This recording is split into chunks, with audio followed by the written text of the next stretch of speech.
A gente vai falar sobre experiências extrafísicas, a gente vai falar sobre chakras, a gente vai falar sobre o equilíbrio entre o espírito e a matéria e como isso influencia no nosso processo alquímico, né, na nossa obra alquímica. A gente vai aprofundar tanto na matéria, a gente vai valorizar bastante ela, mas também a gente vai se aprofundar na obscuridade da nossa própria psique.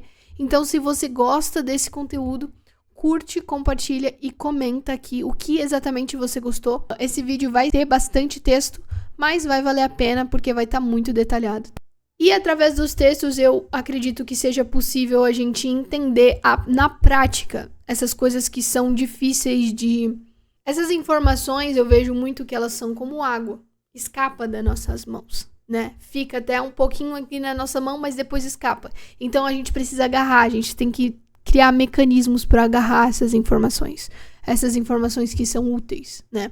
Então a gente vai começar aqui lendo esse trecho que é muito interessante. Assim sendo, imaginatio, ou o ato de imaginar, também é uma atividade física que pode ser encaixada no ciclo das mutações materiais. Pode ser causa das mesmas, ou então pode ser por elas causada. Então, o que é interessante? Eles contatam o material, como a gente já estudou, eles contatam o material, o objeto, como o caso, por exemplo, do mercúrio. Ele vai lá, ele quer entender mais sobre o mercúrio, ele medita sobre o mercúrio, acessa a informação no inconsciente coletivo e consegue aprofundar ainda mais o seu lado interior e o seu lado exterior conforme as práticas. E aqui tem a explicação para isso. Deste modo, o alquimista estava numa relação não só com o inconsciente, mas diretamente com a matéria que ele esperava transformar mediante a imaginação. Então, ele utilizava da imaginação para transformar a matéria. A curiosa expressão astro é um termo de Paracelso, significando neste contexto algo semelhante à quinta essência. A imaginatio é, pois, um extrato concentrado das forças vivas do corpo e da alma. Compreende-se assim a exigência de que o artista tenha uma constituição física sadia, uma vez que trabalha com a sua quinta essência. Daí ser essa condição indispensável ao seu trabalho. O que isso significa? Isso daqui é muito interessante, gente, porque é preciso uma constituição física sadia para que a obra ocorra de fato. Porque caso contrário, faltaria a parte da matéria que precisa colocar no meio da obra, entendeu? É como se um ingrediente necessário para a obra acontecer, a obra alquímica acontecer, fosse a sua entrega, ou melhor, a entrega do alquimista para com aquela obra. Então não tem como ele não se envolver na obra. Ele vai se envolver na obra se é isso que ele de fato almeja, se é algo realmente valoroso, o ouro alquímico, o ouro filosófico que de fato ele almeja. Porque se ele só se utiliza da matéria, ele não estaria transcendendo, basicamente. E se ele só se utilizar do sutil, ele não vai conseguir fazer nada. Ele não vai conseguir nenhum resultado no material. Ele não vai conseguir movimentar nada. Porque o que movimenta, o que de fato movimenta a realidade é a fisicalidade. Tá ligado? O sutil movimenta muito, só que de forma sutil e é muito mais energético. Na fisicalidade, se você coloca isso daqui na frente de um carro, ele vai passar por cima ou ele vai desviar. Mas a questão é que vai influenciar. Aquela frase tão famosa, né? O simples bater de asas de uma borboleta pode causar um furacão no outro lado do mundo. É completamente possível, porque é literalmente o efeito borboleta.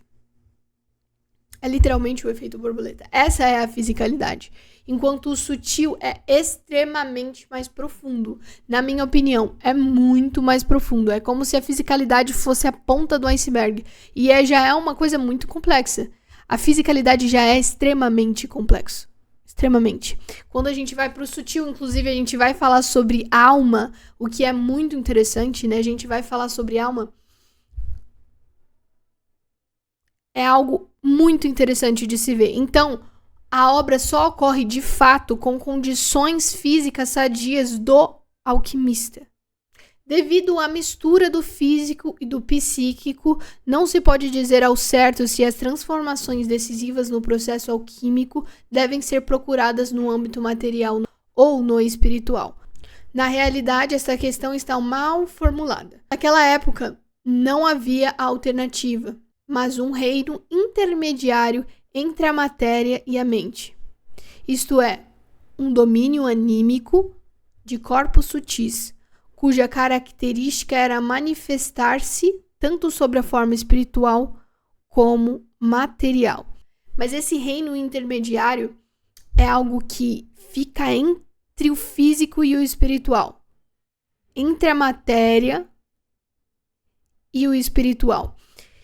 E pessoas mais sensíveis, elas conseguem permear, digamos assim, esse reino intermediário, através da sutileza, através talvez de uma certa telepatia. A gente sabe que algumas conexões, alguns vínculos, né, são tão profundos, fazendo com que duas pessoas possam se comunicar telepaticamente. Quase nada de palavras, mas muita ação, muita intenção.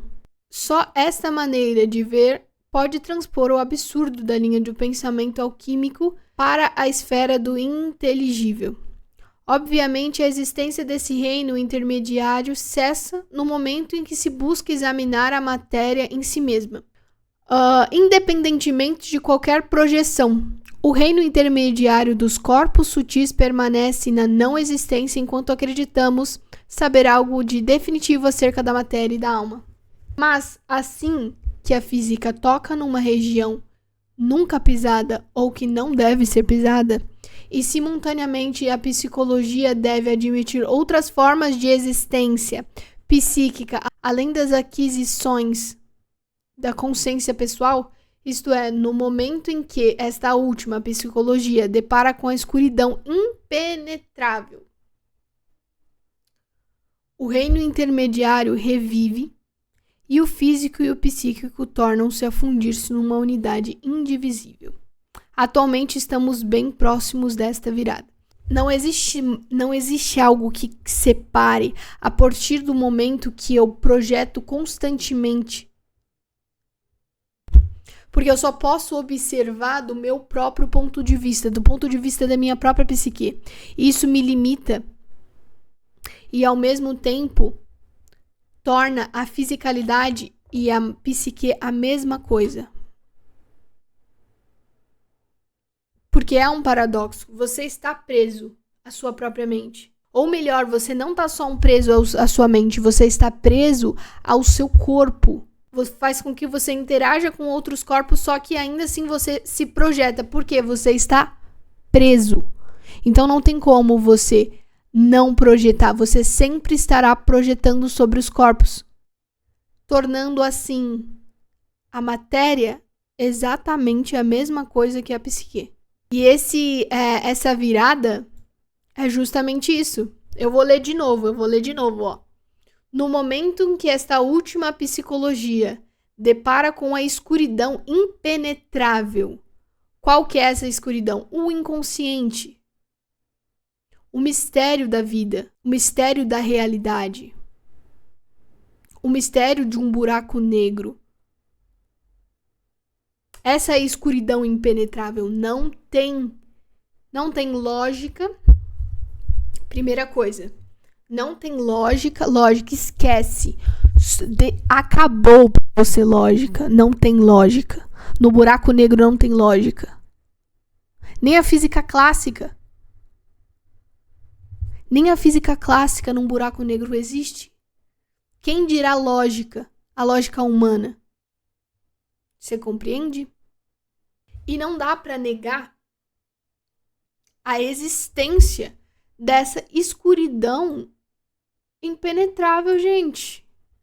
Não dá.